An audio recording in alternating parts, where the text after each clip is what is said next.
دوسری پڑھیے.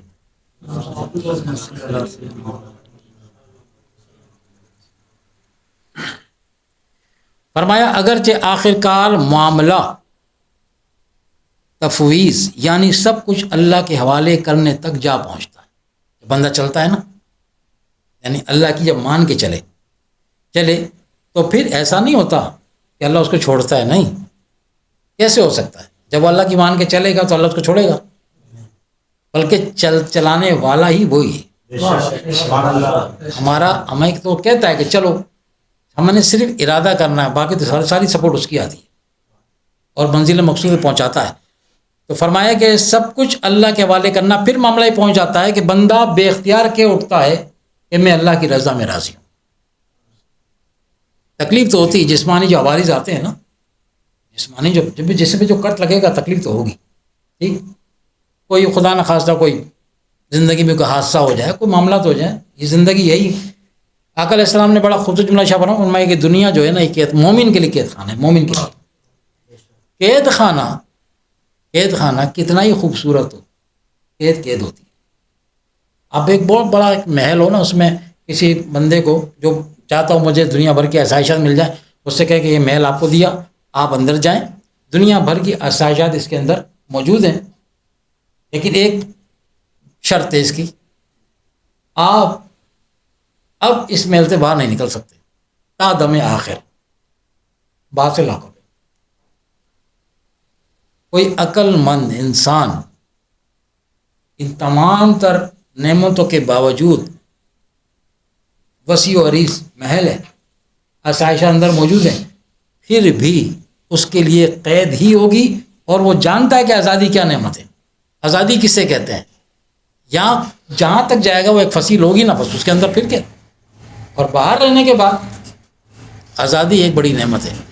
تو قید ہوتی ہے. آقا علیہ السلام بڑا خوبصورت میں نشہ فرمائے، توجہ دلائی کہ دیکھو اگر یہاں جو مصائب آئیں گے نا، تو یہ دنیا تمہارے لیے قید خانہ ہے، تمہارا گھر نہیں ہے، یہ تمہارے رہنے کی جگہ ہی نہیں ہے. مومن کے لیے قید خانہ ہے، کافر کے لیے جنت ہے.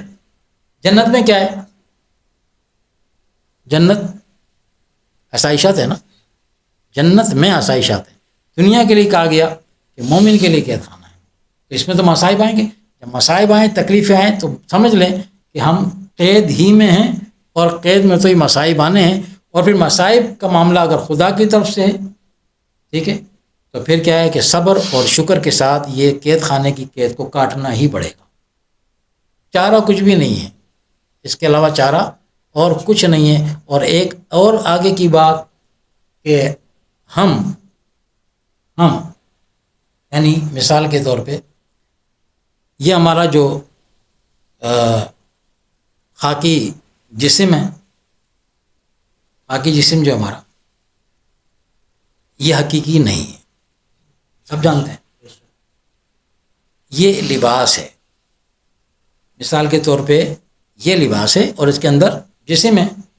تو یہ اب یہ حقیقت کہلائے گا، جسم حقیقت کہلائے گا، جسم کہلائے گا. جسم حرکت کرے گا تو یہ آستین میں حرکت کرے گی، اتار کے ٹانگ دے تو یہ بے حرکت ہو جائے گا. تو اس لباس کا جو اندر ہے وہ جسم کہلائے گا، یہ لباس کہلائے گا. بالکل ایسے ہی ہمارے اس جسم کے اندر جو ہے حقیقی جسم کہتے ہیں، اس کا نام کیا ہے؟ وہ ہے روح. وہ حقیقی جسم ہے، یہ خاکی لباس ہے، یہ اس کا لباس ہے. اس لیے لباس تو تار تار ہو جاتے ہیں، خراب بھی ہو جاتے ہیں. ٹھیک، روحیں پرواز کرتی ہیں، مرتی نہیں ہے. سب کو پتہ ہے. کبھی کسی نے سنا کہ روح مر گئی، فلاں کی روح مر گئی؟ کوئی یہ نہیں کہتا. روح جسم کو چھوڑتی ہے، جسم مرتا ہے. جسم پر موت واقع ہوتی ہے، روح پرواز کر جاتی ہے. تو اب ہم جب بات کر رہے ہوتے ہیں نا، جب ہم بات کر رہے ہوتے ہیں تو در حقیقت کیونکہ اجسام کی دنیا میں ہم ہیں یہاں پہ، تو ایک دوسرے تک بات پہنچانے کے لیے اس لباسی بشری لباس کا سہارا لینا پڑتا ہے. عالم اجسام کے اندر اگر ہم عالم ارواح میں ہوتے تو پھر اس جسم کی وہاں حاجت ہی کوئی نہیں. جب ہم رہے ہیں وہاں پہ عالم ارواح میں جب رہ کے آئے تو وہاں ضرورت نہیں تھی، وہاں معاملہ تھے، باتیں بھی کرتے تھے، گفتگو بھی کرتے تھے عالم ارواح کے اندر. یہ جسم کی حاجت نہیں تھی، وہ عالم ارواح ہے. یہ عالم اجسام ہے، یہ جسموں کی دنیا ہے. یہ جسم روح کے ساتھ مل کے پھر انسان کہلاتا ہے وہ. تو ہماری اصل کیا ہے؟ وہ کیا ہے؟ روح. روح کا تعلق عالم امر کے ساتھ ہے. امر مانا اوپر سے آئی ہے، اور ہمارے جسم کی جو تخلیق ہوئی ہے وہ کہاں سے ہوئی ہے؟ مٹی سے ہوئی ہے. مٹی کا تعلق نیچے سے اور روح کا تعلق اوپر سے. تو جب روح جسم کا ساتھ چھوڑتی ہے تو اپنے مقام پر جاتی ہے، عالم امر سے آئی ہے، اپنے عالم امر کی طرف واپس جاتی ہے. اور جسم مٹی سے بنا تھا، یہ واپس مٹی میں چلا جاتا ہے، اور قیامت مٹی سے اٹھایا جائے گا، جو قرآن پاک میں ارشاد ہوا. اس چیز کو سمجھنے کی ضرورت ہے کہ یہ 24 گھنٹے ہمارے ساتھ جو یہ ملاپ ہے نا جسم اور روح کا، تو ہم نے اپنی روح پہ فوکس نہیں کیا، کیونکہ ہمیں وہ نظر نہیں آتی. وہ سارا توجہ اس فانی ہونے والے جسم کی طرف لگی ہوئی ہے. اگر روح پر فوکس کر لیا جائے، جو صاحب ارشاد فرما رہے ہیں، یہ جو عبادت کی بات آ رہی ہے نا، یہ محض جسمانی بات جس پہ ہم لگے ہوئے ہیں. فرماتے ہیں اس سے آگے بڑھنا، اس سے آگے بڑھ، عبادت کر روح کے ساتھ، جسم اور روح کے ساتھ. یہ جو جسمانی بات چل رہی ہے، تو ابھی آگے ایک جملہ آ رہا ہے، ایسا پڑا زبردست جملہ شاہ فرمایا صاحب نے. تو یہ جو جسمانی عبادت ہے، وہ اس کا معاملہ جو عمومی طور پہ ہوتا ہے، ٹھیک.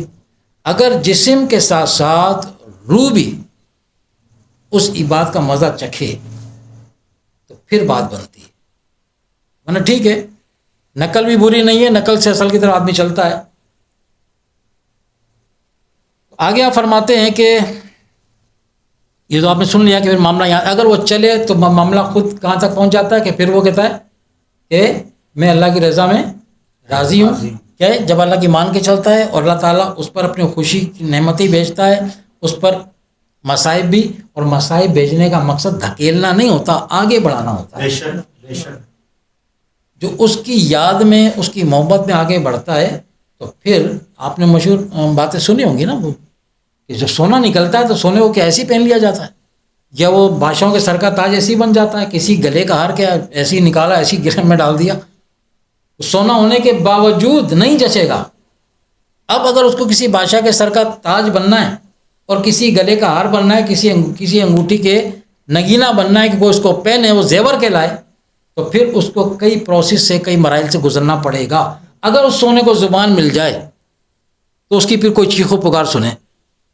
ایک سونار کس اپنے اگر آپ نے کسی سونار کو دیکھا نا کام کرتے، جا کے اس وقت انہیں دیکھیں، ایسے ہتھیار، ایسے باریک، کہیں کانٹا ہے تو کہیں آری چل رہی ہے، ساتھ میں آگ بھی چل رہی ہے، کبھی آگ پہ رکھتا ہے، کبھی اس کو کاٹتا ہے، کبھی اس کا میل دور کرتا ہے. سونار اس کا میل دور کرتا ہے.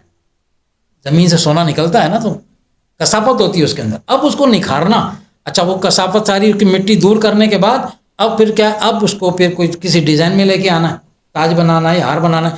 اب اس کو اتنا تھا، کاٹ کاٹ کے وہ اتنا لے آیا، اس کی اصل نکالی، اس کو ایک ڈیزائن دیا. اب اس کو جا کے جب مکمل بننے کے بعد اس کو شوکیس میں رکھا گیا، اب اس کے خریدار آ گئے. سروں پہ سجا، کوئی گلے میں ڈالنے کے لیے تیار نہیں تھا ایسے، اس کو سر پہ سجانے کے لیے، گلے میں بطور ہار پہننے کے لیے تیار ہوئے، اور اس کی قیمت اس سے کئی گنا دگنی تگنی. کیوں کہ کسی پروسیس سے گزر، کسی کے ہاتھ سے لگ کر آیا ہے، اب وہ اس کو مقام ملا ہے.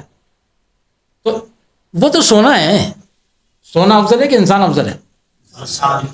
سونا ہمارے لیے بنایا گیا ہے، گولڈ ہمارے، سونا چاندی ہمارے لیے ہے نا، ہم اس کے لیے تھوڑی ہیں. جو ہمارے لیے بنایا گیا وہ بھی ہمارے سر پہ اس وقت تک نہیں سجتا جچتا جب تک کہ ان مراحل، تکلیفی مراحل سے گزر کے نہ. اس پکڑنے کا مخلوق تو ہے نا وہ اللہ کی. اگر اسے زبان مل جائے تو پھر اس کی وہ جب اسے کاٹا جا رہا ہے، پیٹا جا رہا ہے، ٹھوکا جا رہا ہے، جلایا جا رہا ہے، تو کیا اس کو احساس نہیں ہوگا؟ ہر مخلوق اپنا ایک احساس رکھتی ہے. ہمارے سامنے بولی بے جان ہو، لیکن ہر مخلوق اپنی ایک جان رکھتی ہے. تو یہ جو مصائب آتے ہیں بندے کو پیچھے دھکیلنے کے لیے نہیں. اگر وہ طالب مولا ہے تو پھر یقین کر لے کہ یہ اس کو آگے بڑھانے کے لیے، جیسا کہ علامہ اقبال نے فرمایا تھا کہ تند یہ باد مخالف سے نہ گھبرا اے عقاب. شاہین عقاب بعض پرواز کرتے ہیں نا، تو اونچی پرواز کرتے ہیں نا، تو وہ جب ان کی پروازیں ہوتی ہیں تو وہ بعض اوقات یہ آپ دیکھتے ہیں کہ طوفان یا آندھیاں، آپ مخاطب عقاب سے ہیں لیکن در حقیقت انسانوں سے مخاطب ہیں، در حقیقت اس راہ کے راہی سے مخاطب ہیں کہ تم مخالفتوں سے یا تکالیف سے اس سے دل برداشتہ مت ہو. کیوں؟ تند یہ باد مخالف سے نہ گھبرا اے عقاب، یہ تو چلتی ہیں تجھے اونچا اڑانے کے لیے. لوگوں کی باتوں سے مت گھبرا، کر تیری مخالفت ہو رہی ہے تو ان کا شکر گزار ہو، ان کو بددعائیں دینے کے بجائے ان کو دعائیں دے کہ یہ نادانی میں تیری جو مخالفت کر رہے ہیں تیرے کو پیچھے سے اور آگے دھکیل رہے ہیں، پیچھے نہیں دھکیل رہے. اس پہ کرنا کیا کہ تو صبر کر، کیونکہ یہ اس راہ کی ضروریات میں سے ہے، یہ حلوہ نہیں ہے. خدا کا قرب چاہتے ہو، خدا کی معرفت چاہتے ہو تو کوئی تمہیں کچھ کہے بھی نہیں. یہ تو حق کا راستہ چلنے والوں کے لیے لازم اور ملزوم ہے کہ مخالفت ہوگی. اب یہ اپنی جگہ کھڑا رہتا ہے کہ نہیں رہتا، یہ اس کا امتحان ہے. کس کی طرف چلا تھا اور لوگ دنیا کی مخالفت سے قدم پیچھے ہٹ گئے، ہلاک ہو جائے گا نا. کون سا دوسرا خدا ہے کوئی؟ پھر تو ہلاکت اس کے گلے پڑ جائے گی. دروشی پڑی ہے. فرمائے جب یہ اپنا سب کچھ اللہ کے حوالے کر دیتا ہے تو پھر اور انعام و تکلیف جو کچھ ملتا ہے پھر بہتر اور بہت اس کو مناسب معلوم ہوتا ہے. وہ عبادت جو رغبت جنت یا خوف و دوزخ کے تحت ہوتی ہے. یہ جملہ فقیر کہہ رہا تھا کہ صاحب جو آگے فرما رہے ہیں یہ ہلانے والا جملہ ہے. وہ عبادت جو رغبت جنت کی چاہت میں عبادت کرنا، یا خوف دوزخ دوزخ کے خوف سے اللہ کی عبادت کرنا. فرمایا فی الحقیقت یہ اپنی ہی عبادت ہے. یہاں یہ بات لوگ سمجھ لیں کیونکہ دنیا سنتی ہے تو یہ بات عوام کی نہیں ہو رہی. جو اس راہ کے راہی ہیں نا یہ ان سے مخاطب ہے. ہر ایک کا ایک معیار نہیں ہوتا، تو جو اس راہ کے راہی نہیں ہیں وہ ان کے اوپر بات نہیں آتی. لیکن مسلمان تو ہے نا، تو کوشش کرے نا اس پر راہ پہ چلنے کی. تو فرماتے ہیں فی الحقیقت یہ عبادت اپنی ہی عبادت ہے جس پہ علامہ نے فرمایا تھا، علامہ اقبال نے فرمایا تھا کہ میں جو سر بسجدہ ہوا کبھی تو زمین سے آنے لگی صدا، تیرا دل تو ہے صنم آشنا تجھے کیا ملے گا نماز میں. ابھی سمجھ آ گئی بات؟ یہ تو علامہ نے فرما دی. اور علامہ بھی امام ربانی رحمۃ اللہ علیہ کے معتقد بھی ہیں، پیروکار بھی ہیں. بلکہ آپ تو فرماتے ہیں کہ یہ جو اہل مزار ہیں یہ فیض کس طرح دیتے ہیں، کیا انداز ہوتا ہے، یہ تو مجھے امام ربانی رحمۃ اللہ علیہ کے مزار اقدس سے پتہ چلا ہے کہ اہل مزار فیض، لوگ سوال کرتے ہیں نا فیض کس کیا ہوتا ہے، کیسے ملتا ہے. تو علامہ اقبال نے اس کو کھول کے بیان کیا. پھر کسی وقت میں اس کو بات کریں گے. تو آپ فرمائے تو میں تو جانا ہی وہاں سے کہ صاحب مزار فیض دیتے کیسے ہیں. مختلف اقسام ہوتی ہیں نا فیض دینے کی. علامہ پہ جو مہربانی ہوئی نا، علامہ اقبال پہ جو مہربانی ہوئی ان کی ظاہری آنکھ کے ساتھ ہوئی. علامہ اقبال وہ تو کوئی مولوی نہیں ہے بھائی، وہ اعتراف کر گئے. تو فرمایا کہ فی الحقیقت یہ عبادت اپنی ہی عبادت ہے، یہ اپنی پوجا پاٹ ہو رہی ہے. اس سے مقصود اپنی نجات اور اپنا سرور ہے. جب تک تو اپنی اغراض کی بندش میں ہے تیرا دعوی عشق دروغ سے زیادہ حیثیت نہیں رکھتا. اس دروغ کا مطلب کیا ہوتا ہے؟ فریب، دھوکے میں ہوں. کیسے پردے اٹھا رہے ہیں سب ہم، عابد عابد عابد، عبادت کا وہ ایک خول ہے جس میں ہم بند ہیں، اس کی حقیقت سے ہم واقف نہیں ہیں. تو کہہ رہی چند روز زندگی ہے، سمجھو تو صحیح تم کر کیا رہے ہو. فرماتے ہیں کہ اس دولت کا حصول فنائے مطلق سے وابستہ ہے اور صرف ذات احادیت کی طرف توجہ محبت ذاتی کا نتیجہ اور ثمرہ ہے. اور ولایت خاصہ محمدیہ صلی اللہ تعالیٰ علیہ وآلہ وسلم کے ظہور کا مقدمہ ہے۔ اس ولایت خاصہ محمدیہ صلی اللہ علیہ وآلہ وسلم کی نعمت عظمیٰ کا حصول نبی اکرم علیہ الصلاۃ والسلام کی کامل اتباع پر موقوف ہے۔